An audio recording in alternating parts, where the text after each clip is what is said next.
12:30, 4 uomini entrano nella filiale della Banca Monte dei Paschi di via Vigonovese a Camin. All'interno i dipendenti e i clienti. Scatta la rapina. Un assalto in pieno giorno. I malviventi parlano in italiano. Un accento del sud, raccontano i testimoni. Sembra non siano armati, ma costringono tutti a consegnare i cellulari e a seguirli nel cavò. Ecco il racconto di uno degli ostaggi. Sono entrati uno alla volta, il primo ha detto fermati tutti tranquilli, è una rapina, poi uno dietro l'altro sono entrati gli altri due e ci hanno obbligati ad andare dietro a consegnare i cellulari e poi basta, poi ci hanno portati giù nel cavò e ci hanno tenuti là per un'oretta. La rapina dura una quarantina di minuti, i banditi si fanno consegnare i soldi dal direttore, poi tranquillizzano gli ostaggi, nessuno si farà del male. Circa una ventina le persone tra clienti e il personale della banca che rimangono bloccati all'interno. Avevano tipo passamontagna, lì una sciarpa sulla faccia, in due,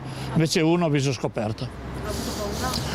Insomma, sinceramente quando te li vedi entrare non sai che reazione puoi avere.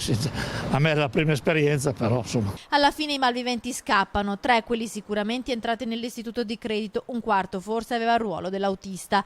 Ancora sconosciuta l'entità del bottino. L'allarme viene lanciato dopo la fuga, quando i banditi sono ormai lontani. Sul posto le volanti della polizia, la squadra mobile e la scientifica per i rilievi. Si stanno analizzando le telecamere di videosorveglianza della zona. Nessuno degli ostaggi è rimasto ferito.